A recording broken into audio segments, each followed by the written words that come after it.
Voltando, pessoal, à nossa aula, vamos decorrer no que nós estamos falando, nossa proposta, crítica textual. A princípio, nós iremos mostrar acerca das possíveis divergências, depois nós vamos falar de outras um pouco mais contundentes. Eu fui interrogado essa semana acerca da perícope, né? Da mulher adúltera. Amanhã a gente vai entrar nessa questão. Quem não adquiriu o livro está aqui. Eu precisaria que vocês tivessem adquirido, né? Mas... Calma, professor. Calma. Não, mas é para a gente já trabalhar aqui, que eu vou trabalhar um princípio aqui. Pega aqui o livro aqui. 25, isso aqui é promoção. Promoção de fim de feira, professor. Passa o cartão aí. Ó, pastor Márcio passa lá, depois você pega com ele. Ele me dá uma camisa do Daniel Beck, eu estou falando aqui minha camisa.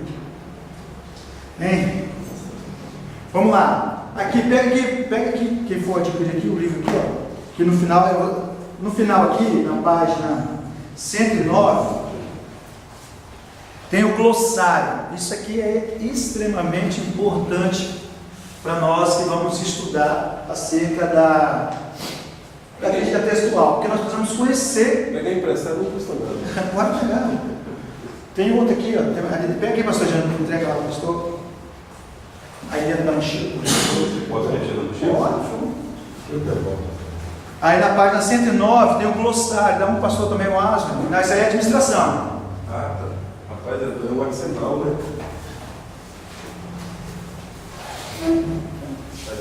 Você achar?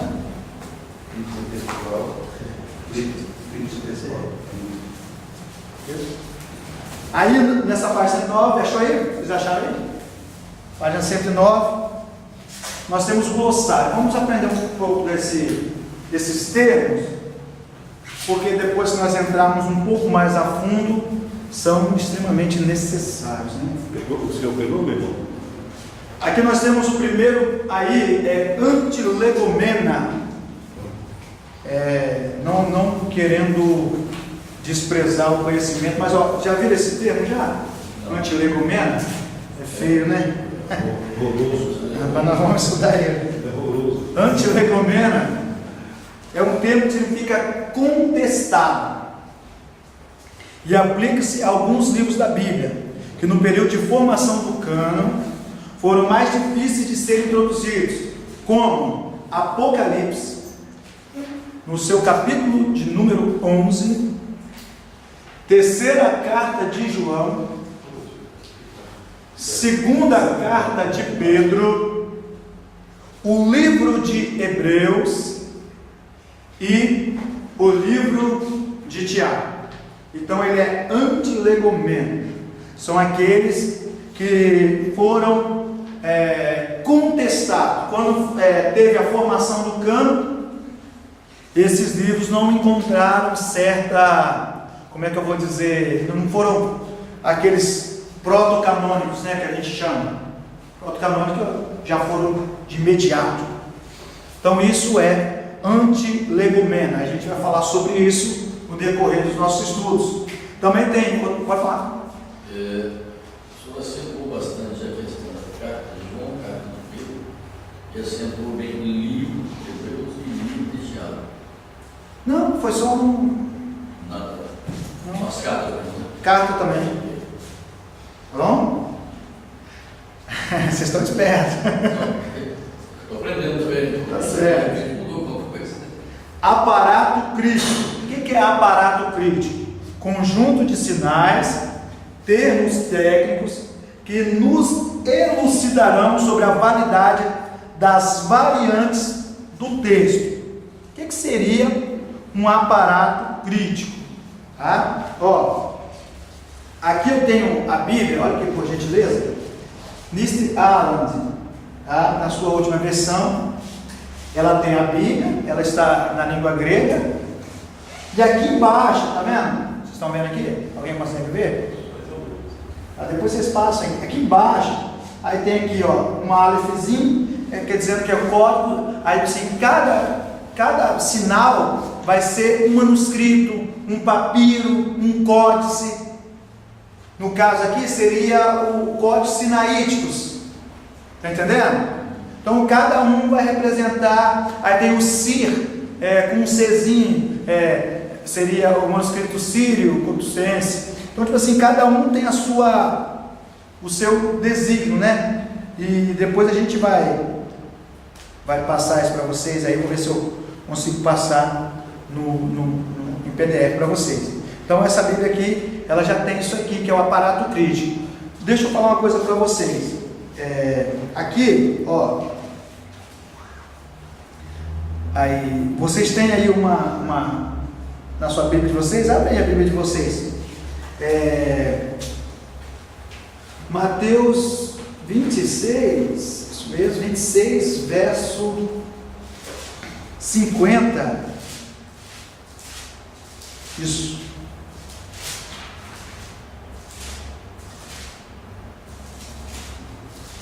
Eu quero que ler, professor? Por gentileza. 26:50. Jesus, porém, lhe disse: amigo, a que vieste? Tá bom. O texto está dizendo o quê? Amigo, a que vieste? No grego, na língua grega, rode, Jesus, reipen, autor, reitai. Nós, desde criança, aprendemos que a palavra amigo, no grego é o quê? Filos. Mas eu li o quê? Deixa eu ver se eu lembro de cabeça. Rode, Jesus, retai. Tem filos aí? Não. Tem retai. O que é retai? Retai significa companheiro, colega. Na Grécia existia, como a gente trabalha com essa área de cultura, né? Eu gosto muito. E na Grécia tinha uma forma, como vocês, hoje, quando você esquece o nome de alguém, esqueci, aquele psil. Tem? Então, é o psil. É como se ele não fosse mais lembrado. E a gente prega que, mesmo ele traindo, Jesus chamou de amigo. Ele não era mais amigo, ele era colega.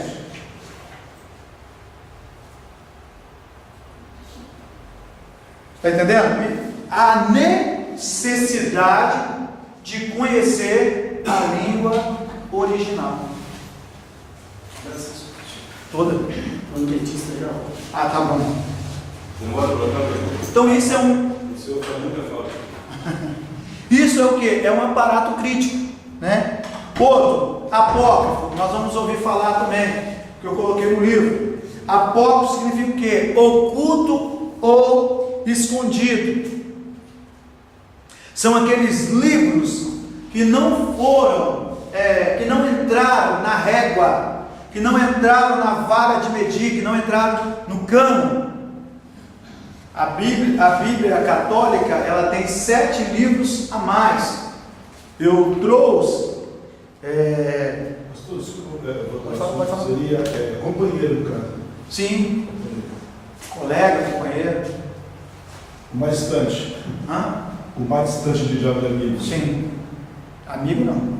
Companheiro. Eu trouxe. Eu não sei se vocês conhecem esse livro aqui, eu recomendo, muito bom. É aquilo que eu falei, as informações são passadas, né?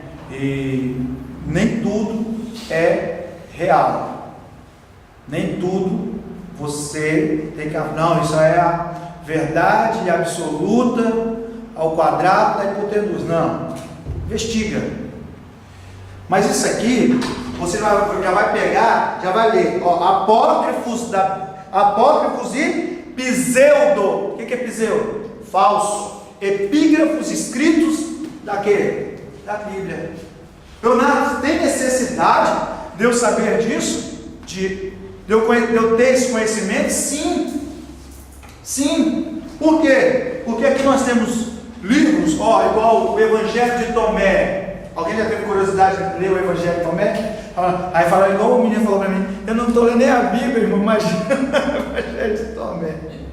Amém. Mas nós, irmãos, se Deus colocou vocês aqui, desculpe ser um pouquinho crente agora, é porque Ele quer um pouco mais de vocês. Ele escolheu vocês para ter um pouco mais. E às vezes nós precisamos estar preparados para algumas situações. Glória a Deus. Entendeu? Amém. E vamos supor, às vezes ser pego de surpresa é muito ruim. É muito ruim ser pego de surpresa. Ainda mais contestado. Esse livro aqui tem um livro chamado Evangelho de Tomé que fala sobre a infância de Jesus, né? Eu acho interessante alguns camaradas que pegam e pregam isso, né? Aí é prejudicial totalmente. Eu já fui cara que prega. Tem hora que tem uns amigos meus que falam assim: o nome do ladrão é esse e esse. Dimas. Eu falei assim, não fala isso. Aonde está falando a Bíblia isso? Mas os livros apócrifos não valem pelos livros apócrifos. Está entendendo? Porque nós temos que ter esse conhecimento. Mas esse conhecimento são para pessoas como vocês, preparadas. Não é para qualquer um. Eu lembro, depois mais para frente, a gente vai dialogar acerca do anjo, né, que descia ali, sobre o conto judaico e a reflexão, e consertar esse problema, a coma joanina. Outros textos, que tipo assim, tem pessoas que ouvem você falar e levam isso para dentro da igreja, da pregação. Isso não pode, você mata a igreja. A igreja, assim, está acostumada com arroz e feijão. Se você der um pouquinho a mais, vai passar mal. Sai vomitando um texto bíblico aí, para fora, passando mal. Não, mas ele disse isso, foi ele que disse. Então, você não pode certas coisas levar, mas você tem que ter esse conhecimento, né? Uma vez um rapaz perguntou assim: rapaz, o Judas, você sabe por que Judas ele foi culpado? Já estava tudo escrito desde criança. Eu falei, como assim? Eu falei, já sei. Você leu o Evangelho de Tomé. Ele é isso mesmo. Porque no Evangelho de Tomé fala que Jesus estava pegando uma terrazinha, fez um passarinhozinho de areia, aí vem o menino correndo, passa por cima. Aí Jesus estende a mão, o menino cai morto. Pá! Exterminador. Aí Jesus vai lá, de ver Jesus e no menino, Jesus foi onde? No passarinho de terra, refez e tornou vida no passarinho e assoprou. Aí a mãe do menino, a mãe do menino é mais prudente que o Evangelho de Tomé. A mãe do menino fala bem assim: não é acaso que o menino desse fica dedicado, quer ficar fora da rua? O próprio Evangelho fala isso. São deturpações. Nós precisamos conhecer, por quê? Porque nós precisamos realçar a nossa ortodoxia. Aí fala assim: Jesus estava passando, meu menino correndo, dá uma mordida no lado, sabe qual lado? No lado onde o soldado enfiou a lança. Sabe quem é esse menino? Ele estava endemoniado, Jesus expulsou o demônio dele. Sabe quem era? Judas, homem de Queriotes. Aí eu falo para você, estava determinado que Judas seria o traidor? Aí é predestinação, claro. Aí eles estão querendo enfatizar a predestinação, mas não é predestinação. Entendeu? Aí já chega, é quase um determinismo, né? Sobre o menino. Por quê? Não era, meu amigo. Ali ia cair sobre alguém. E tinha dois que estavam na berlinda. Estava na Pedro e Judas. Mas será? Sim, Pedro. Poderia cair sobre Pedro. E Judas também, ele tentou mudar as coisas. Sabia disso? Ele tentou. Aqui entra o idiomatismo, né? Ou o idiotismo que os linguistas preferem usar. A cultura. A Bíblia não fala que ele pega as moedas. O que ele faz? Joga onde? Dentro do templo. Você já parou para pesquisar o que significa isso? Ele rejeita Não é rejeitar. O negócio ali, sabe o que é? Não, ele rejeita o que eu quis dizer, Você acha que é uma demonstração de arrependimento? mais ou menos como se fosse isso. É uma demonstração, mas Isso olha, aí isso eu quis tem a ver dizer, com a já. cultura. Olha só, presta atenção. Porque você pode jogar à vontade. Ele não está se desfazendo. O que acontece? Quando você comprava um terreno em Israel, você só comprava um terreno lá, não é igual aqui, você compra um terreno para construir. Lá você compra um terreno para plantar. Tanto é que eu comprei um terreno, pastor Ricardo, eu coloco já de imediato uma semente, e essa semente ela tem que ficar viva nas 4 estações do ano. Entendeu? Pastor também? Nas 4 estações do ano ela tem que ficar viva. Por quê? Porque tem que ser terra boa. É por isso que aquele camarada lá fala assim: comprei um campo e porta e velo. Ele estava mentindo, né? Mentiroso. Tinha que esperar um ano ainda para ele ver. Mas aí, ele comprava. Só que eu comprei com o pastor Jânio esse terreno, só que eu quero desfazer. Aí eu vou lá na casa do pastor Jânio, sabe o que ele faz? Ele fecha a porta e, como é que a gente fala? Dá o famoso migué. Não me atende. O que eu vou fazer? E eu tenho um prazo. Sabe qual é o prazo? 1 ano para desfazer.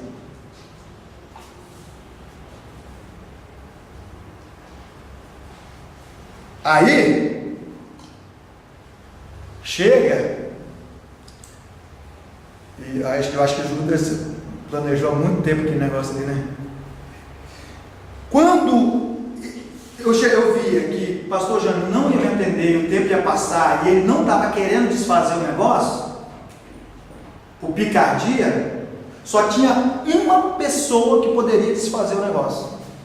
Quem? O sacerdote. E como eu fazia isso? Eu levava o dinheiro e entregava para o sacerdote. O que Judas fez? Quando Judas jogou, ele estava fazendo o quê?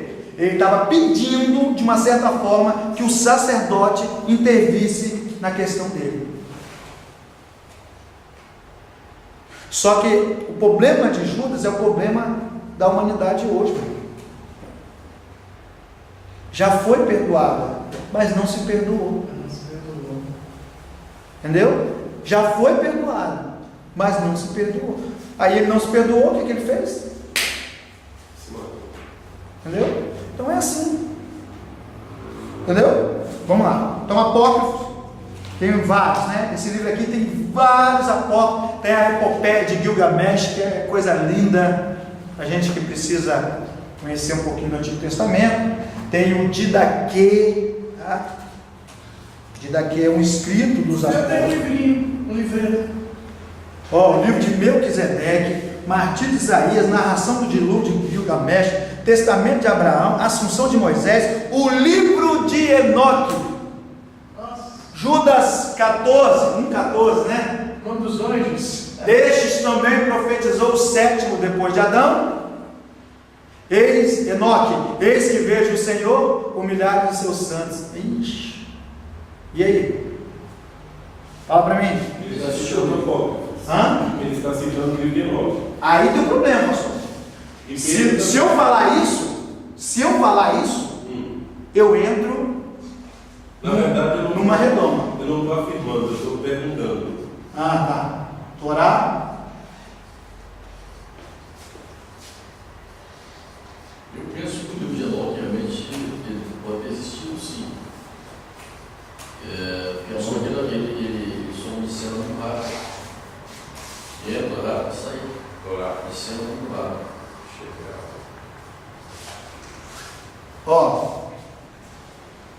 Aí, quem já leu o livro de Enoque aqui? Pelo menos uma parte. Nele faz a citação de outro livro, De quem? Do filho dele. Quem é o filho de Enoque? Matusalém. Você já viu alguma coisa? Alguém citar o livro de Matusalém? Hã? Não. Aí é outro problema. Mas também um cara viver mais de 900 anos escrever um livro. Não, aí é outro problema. Gente, pensa bem, olha só. Existem duas coisas. Torá Shebel P, que é a Torá oral. Quando eu falo Torá, não é os 5 primeiros, tá? O intuito é do Taná, de todo o Antigo Testamento, de toda a palavra mesmo, a palavra de Deus. Palavra. Torá é tudo Não, Taná. Mas nesse sentido aqui, ele vai para todo o Antigo Testamento. Torá Shebel P, que é a transmissão oral. Agora nós entramos numa parte da crítica aqui que é muito forte. Torá Shebel P, que é a transmissão oral. Aí nós temos escritos como Pirkei Avot, ó. Tá? Nós temos a ética dos pais. Nós temos Torá Shemitah, que é a Torá escrita, é o que nós temos, irmãos. Nós temos a Torá escrita, não é? Na Bíblia aí de vocês aí, em Êxodo 17, se eu não me engano, versículo 24, confirma para mim se é isso mesmo. Confirma para mim, por gentileza. Êxodo 17, 24.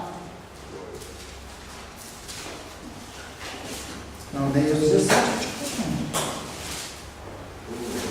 24. não é esse não? Não, Não tem 24 no 17. tem não. É isso que eu li aqui. Eu tenho que achar esse texto. É nós que fala o nome de um monte de anjo. Mas depois eu vou achar esse texto. É um texto que fala que Deus pede 17 a 24. 24 é alguma coisa, 17 a 24. É 24, 17 não? Não, eu acho não. Mas depois eu vou olhar aqui. Tem aqui na colinha aqui. Ó, aí Deus pede para Moisés escrever num livro. Acho que é 17, 14, não? Acho que é isso não? Peraí para nós. Então disse o Senhor a Moisés: escreve isso para a memória num livro. Isso mesmo. 17, 14, obrigado por colocar. Então, Deus escreve num livro. Ou seja, o conceito de livro já estava na cabeça de Moisés. Não esse conceito, claro, que livro é um livro que é grampeado, é broxura, nada disso. Mas o conceito de livro, de escrever, da escrita em si, né? Já tinha esse conceito. Então, assim, foi achado em dados arqueológicos que desde a época de Abraão já havia uma consciência de escrita, né? Então, a escrita desde o Fenícios, né? E o próprio acádio, cuneiforme, hieroglifos. Aí, desde o começo, quando foi achado, né, a questão, eu ia colocar até num livrinho também, porque fica muito grande, a história da escrita. O Rodrigo Silva deu até um negócio assim de um achado, que aí eu vi uma reportagem dele, professor, que aí tem tipo, é uma simbologia, uma escrita, mas bem, nossa, bem antigo mesmo. Então, aí, quais escritas antigas? Ó, cuneiforme,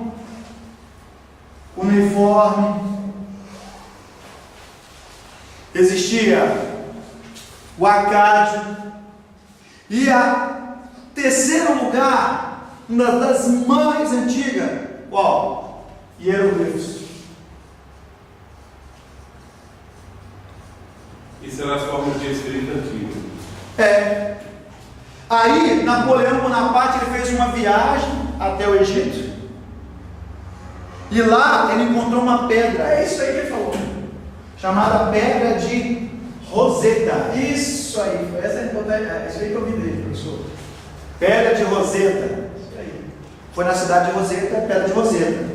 Nessa pedra tinha a primeira parte, hieroglifos. Depois, demótico. E o último, grego. Aí o que ele percebeu? Tinha um camarada que era linguista, filólogo, né? Chamado Champollion. Champollion ele viu que em Demóstenes, em grego, eles nunca sabiam o que significava nada. Ele viu que Demóstenes, em grego, estava escrito o quê? A mesma coisa.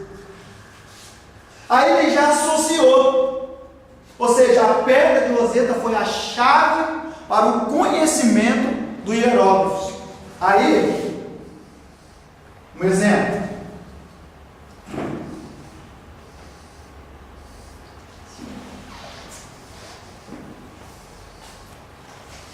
Aí nós temos aqui um hieróglifo, uma palavra. Isso aqui é o quê? O que vocês acham que é? Vocês estão pensando como aquele tempo lá, hein? Hã? Isso aqui é o quê? A bolinha parece o símbolo de uma célula. É um sol? É um? Sol. É um sol. Nossa, eu não quero pensar mais. Não, é porque eu vi a reportagem dele. O sol. Se é sol, aí nós temos que associar. Quem era o Deus Sol lá? Ra. Então aqui vai ser o quê?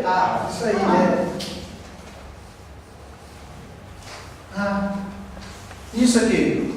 Isso aqui, todas as revistas que eu vi, eles erram isso aqui.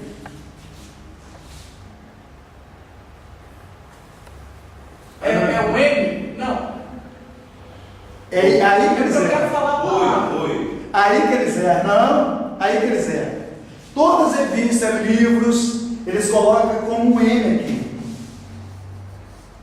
Mas ele não é só um M. Ele é um MS. Ramsés. Entendeu? É isso, professor? Calma. Ele é um M e um S. Entendeu? Essa a fonética é um M e um S. Rams. Aqui é S. 2 S. O que está escrito aqui, pessoal? Ramsés. Ramsés. Aqui foi a chave para o conhecimento da língua egípcia. Está entendendo? Então aqui foi a chave para conhecer. Então a história da língua, a língua ela foi aberta para esse tipo de conhecimento. Eu fui no programa de televisão e lá estava, eu não vou desenhar aqui, Chassu Yerual. Tá, Chassu Yerual. É uma tabuleta, depois eu vou ver se eu acho para vocês, eu tenho uma foto dela, tem algum lugar? Aqui, ó. Só um minuto, pessoal. Me dê mais 4 horas que eu termino.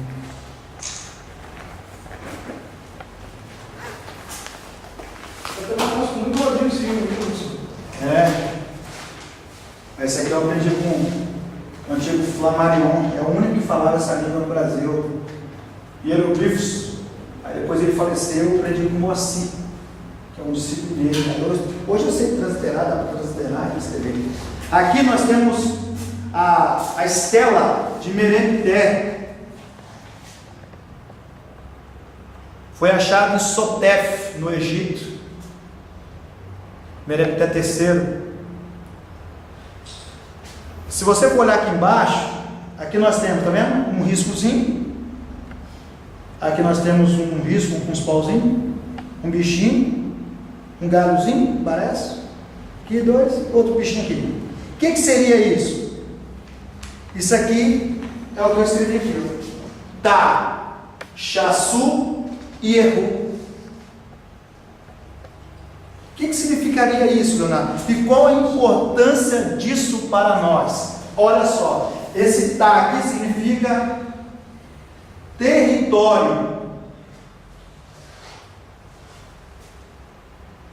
Nós estamos falando de crítica textual. Deixa eu só dar uma pincelada. Se nós não tivermos esse conhecimento, estou falando que você precisa desse conhecimento para fazer crítica textual. Mas lá nos primórdios, se não tivesse isso também, nós estaríamos perdidos. Não teria como fazer nada, né?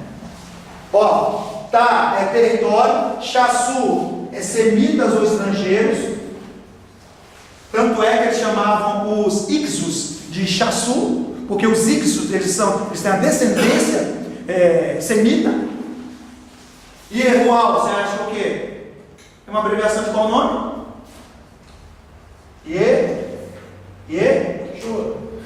Oiá, Ieruá, né? Ou Yod-Re, Vav-Re, que é o nome do Senhor. Então, semitas no território de Deus. Ou seja, isso aqui, meu amigo, não é uma brincadeira. Isso aqui, que foi encontrado em Sotef, é uma prova contundente de quê? Que o povo semita do Deus de Yahvé estiveram no Egito. Então, na realidade, isso aqui é um desenho, é uma pedra? É uma pedra. É uma pedra com esse desenho. Sim. E esses desenhos aqui, Sim. é aquilo ali que você botou? Isso está datado mais ou menos, professor? Por volta do ano 1443 Antes de Cristo. antes de Cristo. Entendeu? E a datação que nós colocamos, que nós fazemos para o Êxodo, é uma datação de quê? É uma datação de 1445. Não sei se o pastor Lázaro também usa essa mesma datação. 1445 a gente usa, né? Quase que unânime, né? Entre os teólogos, 1445, sobre a passagem de Israel ali. Então, sim, é uma prova contundente. Nós temos outra, papiro de Púver. Quem foi Púver? E Púver foi o egípcio contemporâneo aos eventos do Êxodo. Quem prova, Leonardo? Quem prova é ele, no papiro dele. Ele escreve: o rio está em sangue. E às vezes nós perdemos tanto tempo debatendo certas coisas e tem tanta prova contundente, né? Mas essas informações, professor, a gente só vai encontrar em ambiente assim, como esse. Porque em conhecimentos gerais, não é do interesse, por exemplo, a ideologia humanista ateísta sobre uma cultura. Então, isso aí são provas científicas, Sim, né? claro. Racionais científicas, uma perspectiva da razão, da lógica. Mas isso é omitido. Mas aí que é um exemplo de vocês dignificarem, de levantar o custo do Daniel Berg. Assim, não, rapaz, lá aparece coisa que a gente não vê. A gente falando, isso aqui é pertinista, meu amigo. Isso aqui só vai ter aqui, não vai ter outro lugar. Não, pastor Lázaro? É só aqui. Então, assim, tem coisa que nós estamos aprendendo aqui que você não vai ter outro lugar não, meu querido. Então, tipo assim, por aí que nós temos que dignificar, entendeu? E levantar o custo, entendeu? Não porque o custo esteja caindo, mas levantar no sentido de enobrecer cada dia mais. Ó, lá é o curso bom, lá realmente eu aprendi. Mas é preciso o conteúdo do... Mais o conteúdo, né? Então, eu falei isso aqui no programa de televisão, cara. Sim, poucas pessoas viram, entendeu? Mas vamos lá. Então, aqui foi a chave para a escrita. Entendeu? Aí, houve essa necessidade. Ele leu Êxodo 17, 14. Houve essa necessidade de escrita, né? De escrever. Mas também tinha o quê? A Torá Shebel-Peh, que era a transmissão oral. Eram palavras, coisas que eram faladas, mas que não foi introduzida aonde? Aonde? Na Torá escrita. Na Torá e nem na Bíblia. Na Bíblia no seu todo. Não foi introduzido. Mas por onde você passar, hoje você passa assim, pastor Ricardo, você está aí, você passa na rua, aí sua mãe fala assim: quem mistura com porco, farelo come. Da onde saiu isso? É o que? É uma transmissão oral. Deixa de ser um ensinamento? Não. É uma consciência. Quando Judas fala: eis que vejo o Senhor com milhares de seus santos, desse também profetizou Enoque profetizou. Mas aonde? Estava escrito em algum lugar? Não. Porque era o quê? Transmissão oral. Não era nada escrito. Aí o que nós queremos? Só que nós, pastor Jânio, nós trabalhamos, sabe por quê? Palpável. Nós queremos palpável. Não, tem que ser palpável. Aí eles criaram, desculpa falar. O que seria um comportamento racionalista, né? Sim. Assim, isso a partir do positivismo, a questão do iluminismo. O iluminismo trouxe essa balela toda, né? O iluminismo trouxe isso. A crítica da razão pura, aí ele entra contestando essas... Eu estou feliz de estudar com um professor crente, é difícil estudar com um professor de teologia que seja crente. Mas é bem assim. Mas aí, Eu só ia território. Território, semida do Deus de onde veio. Aí forma uma frase. Território, semida de Deus, do Deus de Israel. Esse território semida. Entendeu? O Davi participou nossa turma. Deixa pra lá. Eu posso falar que eu sou aluno, mas não posso falar qualquer coisa. Mas eu até perdi aqui onde eu estava. Então, não, vamos lá. É uma transmissão oral. Só que nós temos que deixar esse lado. Assim, eu não sei se é o lado do desconhecimento, não sei se eu posso afirmar isso. Aí nós queremos o palpável. É transmissão oral. Aí nós queremos alegar que não, tem um livro mesmo. O livro de Enoque trata sobre isso. Só que o livro de Enoque, ele vai fazer o quê? Ele vai criar problemas no aparato crítico, nas variantes. Professor, além desse tipo rapidamente, Pode falar. o que o senhor acha do Flávio José? Como escritor? Bom, Historiador. Eu achei ele um omisso. ele é um traidor. Ele traiu os judeus. Mas ele escreveu. O título eu não gostei. A rebelião dos judeus. Os judeus não se rebelaram. Os judeus estavam lutando contra a causa que era deles, o lugar era deles. Quem invadiu lá foi Tito Vespasiano. E ele fez uma coisa que desprezível. Ele ficou em Massada, se não me engano, ali, e ele preveu que eles só conseguiriam invadir ali depois de 45 dias. 45 dias passou. Ele era muito astuto. Flávio José era terrível no conhecimento. Aí eles se esconderam dentro de uma cova. Aí o que ele fez? Aí o pessoal, vamos se entregar. Aí um falou assim, sabe o que fazer? Vamos se matar. Melhor do que entregar. Aí ele falou assim, não, nós não podemos se matar. Porque se matar, suicídio vai contra o eterno. O que nós vamos fazer? Um mata o outro. Segundo as informações que nós temos, arqueológicas, que ele parece que fez uma contagem, que ele ficaria por último. E foi dito certo. Sobrou ali outro, aí eles se entregaram. Se entregou, aí foi e ficou preso. Aí ele profetizou. Alguns usam essa palavra, né? Calma, está nervoso. É só porque eu falei Flávio José. Mas o escrito dele é fantástico. Assim, aí ele fala assim, aí ele profetizou. Tem alguns textos judaicos e antigos que falam que ele profetizou. Desculpa fazer essa pergunta. Para mim, foi astuto, né? Ele foi astuto, ele viu muita coisa. Aí ele profetizou que Tito Vespasiano eles iam governar. E quando eles chegaram no poder, eles reconheceram que ele tinha falado em 45 dias invadir, que provavelmente ele fez a conta para ficar por último mesmo, que agora ele falou que eles iam ser os imperadores. Aí o que ele fez?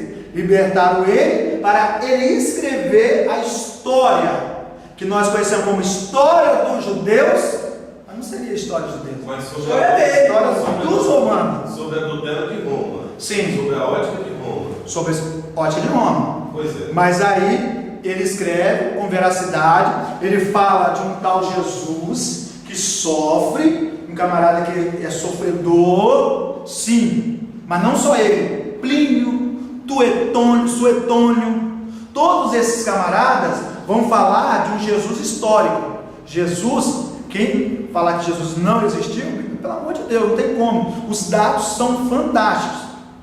Por que ele mudou o nome dele? Colocou um nome romano nele? Porque eles colocam o nome romano.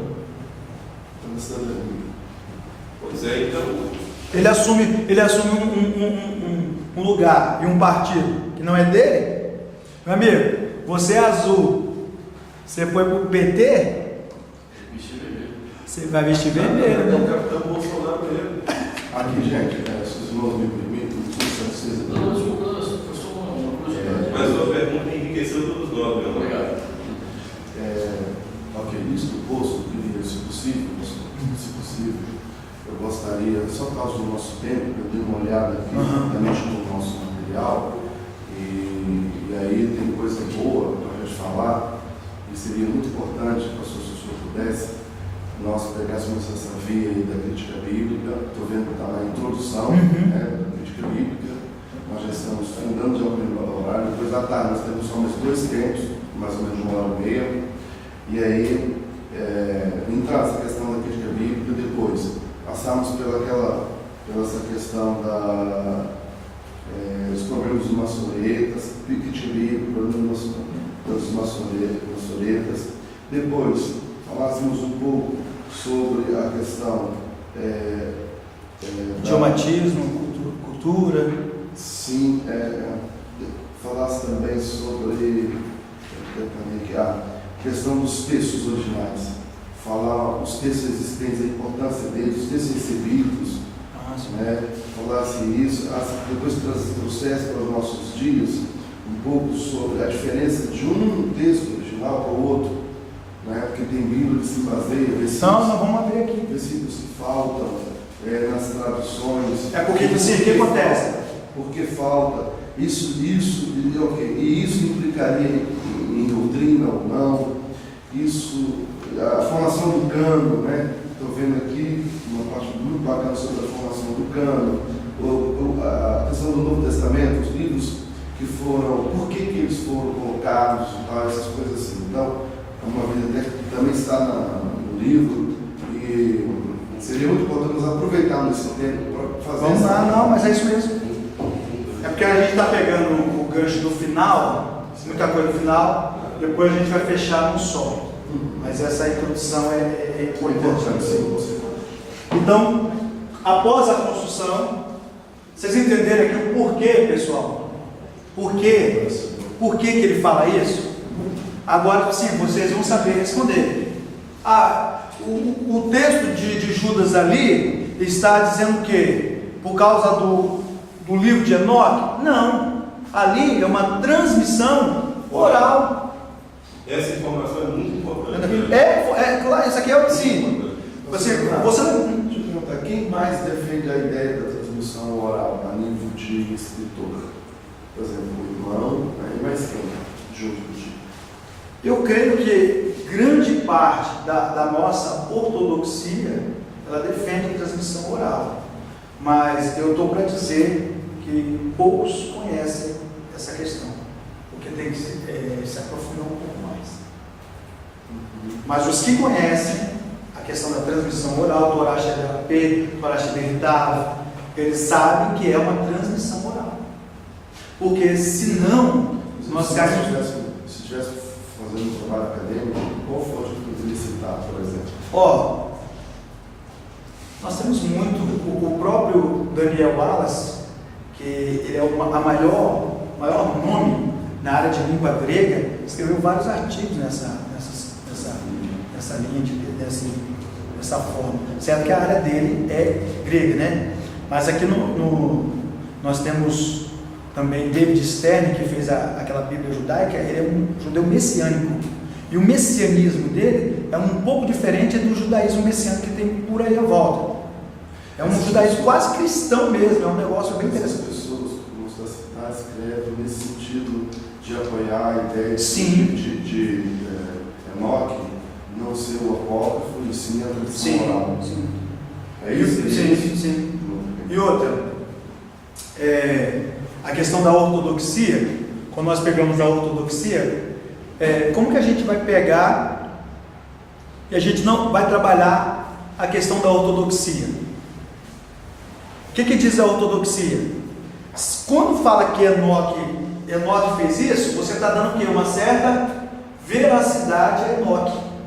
Aí cai onde eu estava querendo entrar, para depois nós calçarmos, né? Porque você tem que conhecer os manuscritos do Mar Morto, de Qumran. O meu professor de aramaico, o nome dele é Peterson. O pai dele, Ibrahim Son. Eu não estou dizendo que é a verdade, eu acredito, mas eu não estou falando que é a verdade absoluta. Ele falou que essa história que você vê aí é tudo fábula, tudo mentira. Qual a história? A história dos manuscritos do Mar Morto. É um teatro?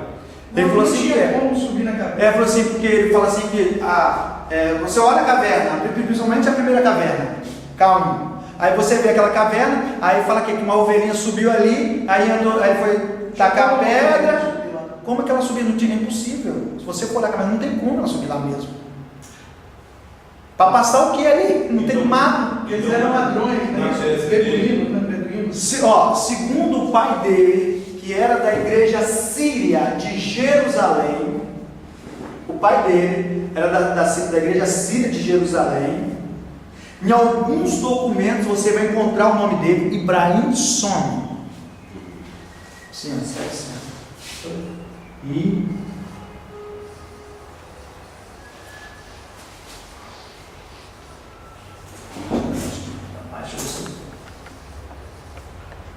esse. Ele era da igreja síria, mas Nossa. da igreja evangélica? Igreja? Não, igreja síria. Igreja síria é quase um catolicismo. Entendi. Aí você vai ver, ele fala o nome do camarada lá, que é a frente, tem tudo, e Mas realmente. é uma igreja cristã. Sim. Aí, esses caras eram ladrões, estavam fugindo da polícia. Dois, um primo, Mohammed Debi, era um e o outro era o primo dele, estava fugindo. Aí eles pegaram esse documento e deixaram na igreja síria, entendeu? Segundo ele. Então, nesses documentos, mas isso aí é uma outra história. Isso vocês coloca em dúvida o conteúdo desses documentos? Não, de maneira nenhuma. Isso aí não. Não é para colocar em dúvida o documento em si. O documento é fantástico. O documento ele tem todo o Antigo Testamento. Todo o Antigo Testamento, intacto. E o livro de Isaías está perfeito. Mas tem mais informações orais? Não, tem algumas coisas, irmãos, assim, você precisa saber, eu vou ter que informar. Tem uns textos que estão faltando alguma coisa. Aí, nesse, igual o livro de Salmos, eu esqueci qual texto, falta a letra, eu esqueci qual letra, que ele é dividido, aí faltava uma parte de uma letra, aí eles incluíram, tem algumas versões que a Sociedade Bíblica do Brasil está incluindo isso, entendeu? Esse versículo, esse novo versículo, não muda nada. Eles fizeram uma comparação do livro de Isaías que nós temos com esse que foi achado, não encontraram nenhum erro, nenhuma contestação. Isso é fantástico para um aparato crítico, uma crítica textual, para você saber o texto que você tem em mãos. Isso é maravilhoso. Você saber que o texto que você tem, o que eu estou querendo dizer? É confiável. O texto que você tem em mão, isso aqui, você pode carregar debaixo do braço, guardar na estante, levar para a igreja. Isso aqui é confiável, você pode ler, ter confiança disso, tem confiabilidade. Pastor Leandro, eu tenho aqui a Bíblia Trude, que Romanos 8 diz que, portanto, eu acho que o versículo 1, porque não anda segunda carne. Isso, então ela não tem segunda parte, porque não é segundo a carne. Não tem. Mas isso está no versículo abaixo. Eu vou falar disso um pouco mais para frente, mas eu vou falar sobre essa questão. O senhor vai abordar exatamente essa questão de Romanos? Não. Se não for abordar, posso dar uma ajuda? Se o senhor não, se o senhor Não, for... eu vou falar sobre tudo isso aí. O que contém, o que não contém. Certo. Mas vai contribuir, pode falar. Não, vamos deixar para a hora. É melhor. Entendeu? Ó, então assim, já calçado disso, nós sabemos que o texto que nós temos em mãos é confiável. Agora, parte de nós, olha só como as coisas se encaixam, isso é maravilhoso. Agora nós precisamos fazer o quê? Uma análise. O que é análise? Análise é diferente de sistemática. Análise é trazer até os olhos, dividir. Você vai pegar o texto e vai cortar ele em partes. Por isso que eu peguei no começo aqui, tem muito a ver com essa questão da hermenêutica, mas faz parte da crítica textual. A medicina legal é dissecar, né? Dissecar, isso. Já que você conhece medicina legal, não tem o Código Forense no dia que o corpo fala, o texto também fala. Ele te dá informações, né? Aí nós temos que dividir. Agora que nós sabemos que o texto tem confiança, agora nós vamos pegar o texto e fazer o quê? Dividir para analisar. Você pega um carrinho, você dá um carrinho a uma criança, o que ela faz? O que ela faz, pastor Jânio? Desmonta tudinho, pega a rodinha, fica olhando, arranca a outra perninha, arranca um braço do boneco, não é assim? E que o senhor, pastor Ricardo, como pai, o que o senhor faz? O senhor precisa observar, né? Não, o senhor não observa. O senhor dá uma bronca nele, pega o brinquedo e monta. Ele faz uma análise. Sabe o que o senhor faz? Sistemática. Sistemática é juntar as partes. Ele analisa, né? Qual é o papel da crítica textual? Analisar profundamente, parte por parte. Aí depois fica por parte incumbido da teologia sistemática em sistematizar o negócio. Mas o nosso papel da crítica é analisar parte por parte. Temos 10 minutos para o almoço. Por isso que esse termo, definir esse termo, vem do grego críticos, capacitado para fazer julgamentos, no sentido de juízo, de crinem, separar, decidir, julgar, relacionado à crise, julgamento, seleção, do indo-europeu, crer, venerar, discriminar, distinguir. Aí você pega o texto, você precisa de quê? Olha aqui, aí no livro de vocês, primeiro, você vai escolher o texto. Página de número 5. Você vai pegar o texto e vai escolher ele. Escolhe um texto. Isso aqui eu acho que tem 6. Pastor, mas isso aqui tem 6, eu acho que slides. Mas vamos lá. Você vai primeiro escolher um texto. Beleza. Eu escolhi um texto. Sabe qual? Isaías 53. Eu vou falar sobre o servo sofredor.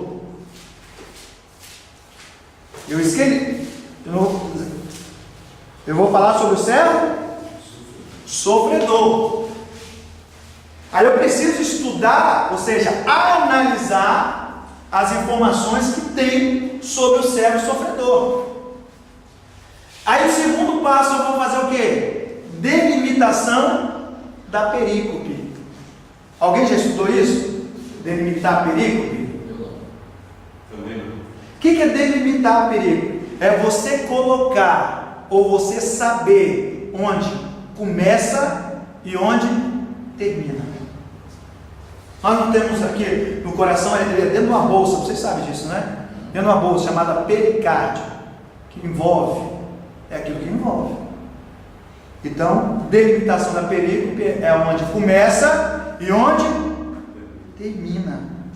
Aí, como eu escolhi qual texto? O servo sofredor. Aonde começa e onde termina sobre o servo sofredor? Hã? Fala para mim. Sempre.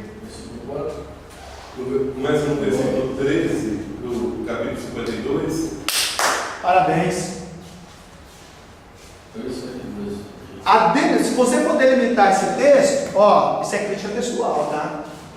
Você vai começar do 52.13 até o 53.12. Você está delimitando, ou seja, colocando um limite no seu texto. Entendeu? Então você está limitando. Então esse é um limite. Só que dentro desse limite, olha aí, que está escrito aí, existem elementos pré-textuais.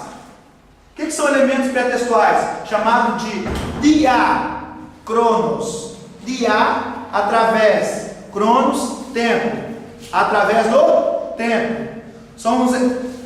Como as coisas ocorreram para a formação daquele texto. É por isso que uma pergunta, professor. É por isso que esses tipos de texto na tradução é relativo. Balela. Entendi. Não confiáveis, nunca são confiáveis. Que está no índice, está nas nossas Bíblias, né? Sim. Filho pródigo e por aí vai. Ó, parábola do bom samaritano. Onde está dizendo que é a parábola? Parábola do rico e Lázaro. Aonde está dizendo? Aí você pega, e até o segundo século, muitas coisas foram omitidas, né? Nós temos esse nome aqui, ó.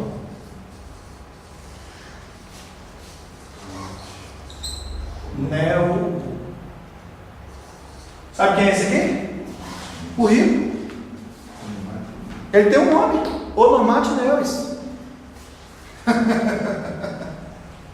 Aonde você encontrou esse nome? Hã? Aonde vai encontrar isso? Gente, isso aqui é pesquisando.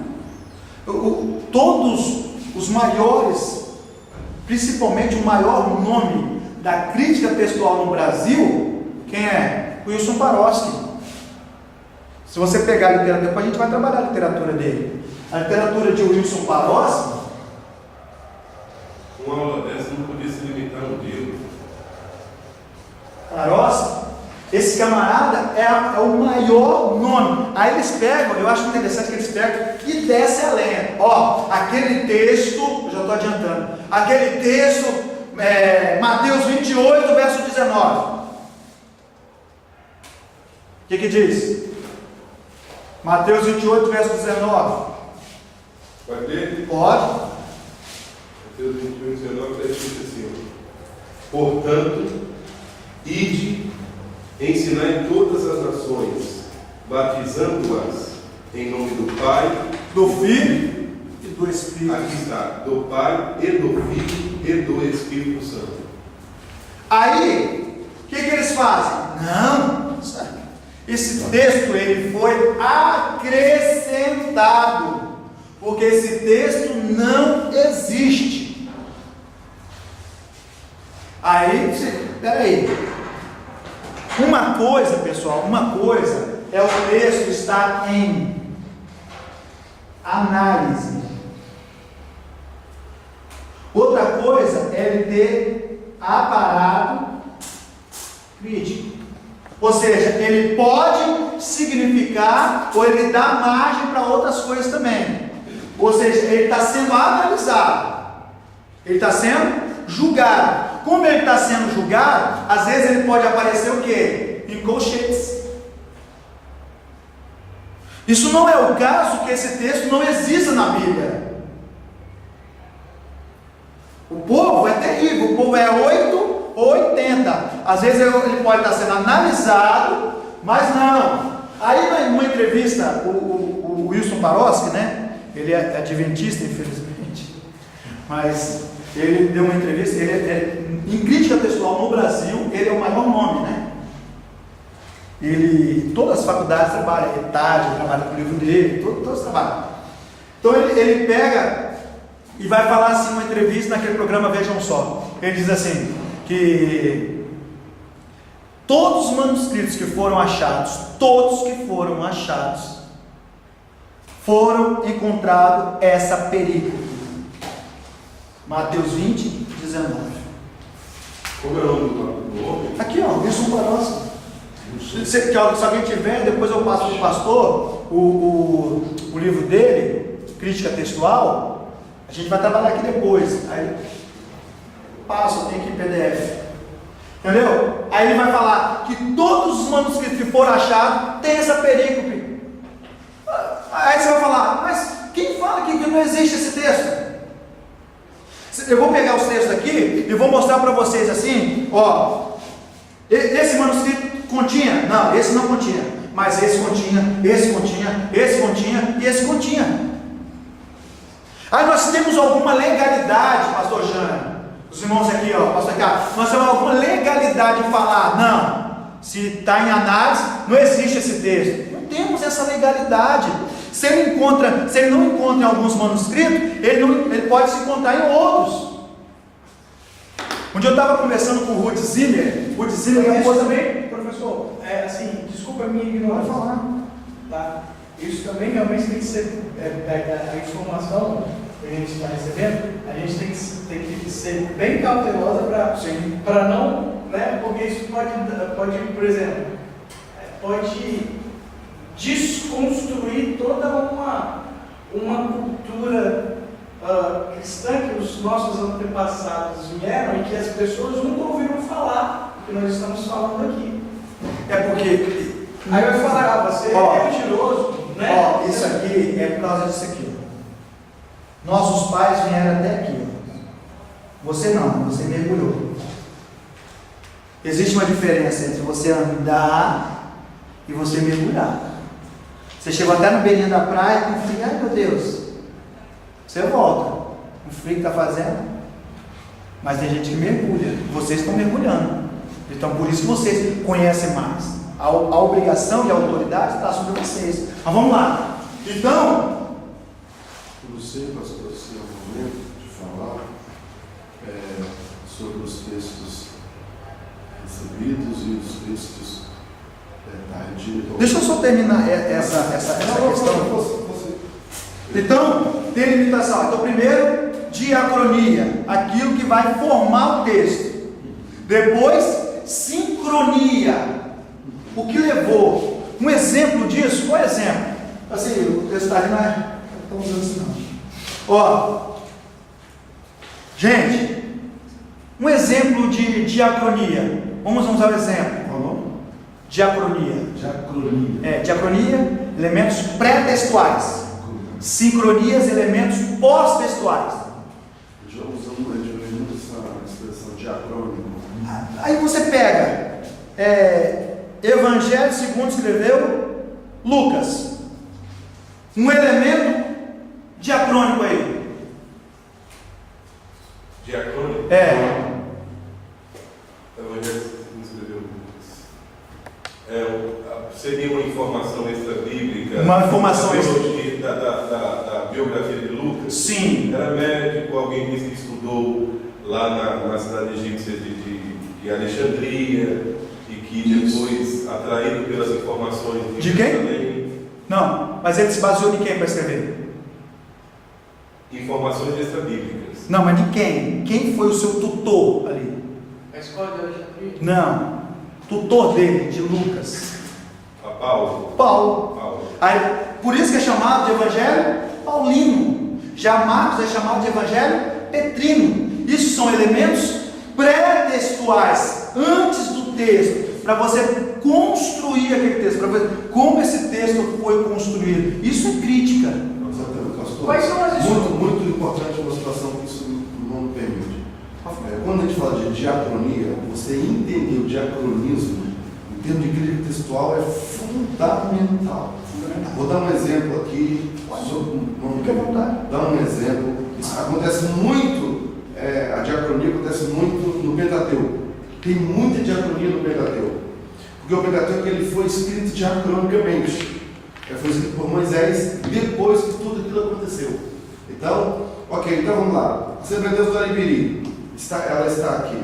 Aí, os irmãos sabem que o macro aqui, ele existe, aqui tem Lindenberg, e tem o macro foi construído agora há 3 anos, 4 anos, agora. Aí, eu vou falar assim, irmãos, olha, em 1984, eu estava aqui na Lindenberg, aqui em frente ao macro, sabe que em frente ao macro, mas ele ia ali, isso aqui o cara veio me assaltar ali, e graças a Deus eu não consegui me livrar do rapaz e tal, aqui em frente ao macro. Olha, ele está citando o macro, ele está citando, só que em 1980, só que em 1980 o macro não existia, só que ele está contando a história depois.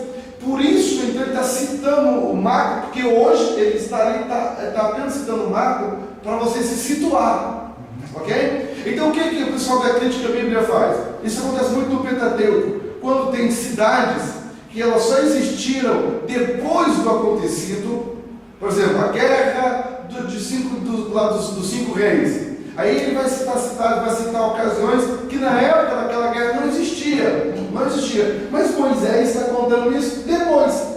Quando Moisés narra, aquela cidade existiu. Na época do acontecido não existiu. Como eu estou citando o macro aqui nessa história. Qual é o nome disso que se dá? Você coloca elementos tardios numa história contada anteriormente. Né? Ou seja, eu cito uma coisa que veio acontecer historicamente muitos anos depois, mas quando o fato aconteceu, aquela casa, ou aquela rua, ou aquela cidade ainda não existia. O nome disso é diacronismo. Isso é uma coisa diacrônica, né? É isso que o pastor está querendo colocar. Então, isso em termos de crítica bíblica, me permite, pastor, aqui a colaboração, nós estamos exatamente falando sobre isso, diacronia, é muito importante entender. Quando eu entendo o que é uma diacronia, eu vou entender que não há problemas nos originais. E às vezes os céticos da crítica bíblica vão colocar isso como erro. A erro e tal, ele citou aqui, tá vendo? Mas essa cidade nem existia, tá vendo? Então, isso não é um erro, isso é um diacronismo e não um erro. Isso não compromete a história, não compromete a veracidade da Bíblia, não compromete a doutrina, nem compromete o estudo, não compromete o que aconteceu. Então, fechando meu argumento, nessa parte que o professor educadamente me concede, é assim, igual você está contando a história de que o rapaz tentou me assaltar em frente ao macro e tal. O macro não existia, ok. Isso muda o fato? Não. No tal ano, realmente, eu tentei eu sofri uma tentativa de assalto, a pessoa fugiu, tudo aquilo aconteceu. Simplesmente um macro que não existia. Mas a minha história não está em todo o macro. O macro ali é só para você situar hoje. Então aí, ressalvadas as proporções, é isso que acontece em toda a Bíblia, quando tem uma informação que às vezes historicamente, depende do prisma que você olhar, você vai achar estranho, mas não compromete a verdade. Obrigado. Então, dentro dessa questão, aí entra o contexto. O contexto ele tem, já conceituando o significado de contexto. Geralmente, nessa parte é onde o exegeta busca ou faz levantamento da situação textual, seu pano de fundo histórico, político, social e religioso, também chamado de sitz in lebe, seria história, né? Uma anamnese. Contexto inicial, contexto imediato, contexto remoto, tudo isso. Contexto gramática e lógico, contexto histórico. Aí depois nós partimos para uma outra forma, que é a autoria. Dentro dessa autoria você deve se preocupar com o quê? Com a cultura na qual o autor está escrevendo o texto e por que e como que ele escreveu. Entra diaconia novamente, entra diacrônica, entra sincrônica, tudo isso para aperfeiçoar a sua crítica, o seu julgamento do texto. A datação também é importante. Por quê, meu irmão? Olha só, deixa eu te falar uma coisa. Eu falar de boca de sino para você, te lembra o quê? Calça boca de sino. Década de 70. Acabou. Você está vendo como você consegue julgar isso? Quando você pega uma... eu vou terminar agora. Aí você pega, ó. O que é isso aqui? Esse aqui é uma camada rochosa. Isso aqui se chama tel.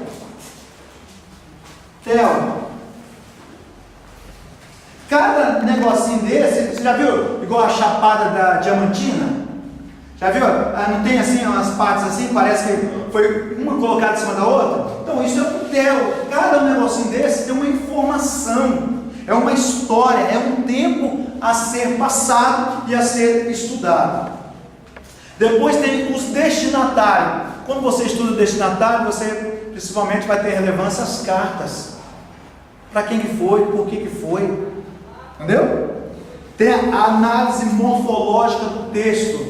A análise gramatical é muito importante, é preciso observar a força de cada palavra do texto. Aí entra os conhecimentos gramaticais da língua hebraica, grego e uma boa análise do texto. Aí, para concluir, tem a tradução do texto. Eu falei aqui, se deu um exemplo, que o rapaz me interrogou acerca de um texto. O dom é dado para mas a manifestação do Espírito Santo é dado para o que for útil. Na versão King James já inclui todos, para a utilidade de todos, mas se você ler no original não tem esse todos, então precisa de uma tradução, entendeu? É como no original? No original tem que abrir aqui, vai gastar um pouquinho de tempo. Na língua original, na língua original. Quando eu falo, a gente já falou que não existe autógrafo, né? Uma análise lexicográfica. É preciso observar diversos usos do termo de polissemia. Vou falar sobre isso. Entendeu? Vou falar sobre isso. Polissemia. Também a sua semiologia, que é o estudo do símbolo da palavra. Semiologia eu já falei aqui, que é essa parte aqui. E por fim, o esboço do texto, né? Agora, quando você já terminou a sua crítica. Deixa eu só terminar aqui o epílogo que eu falo com vocês. Nós vamos estudar isso aqui, mas eu fiz um livro, esse livro já estava pronto, porém esse livro ele tem 112 páginas.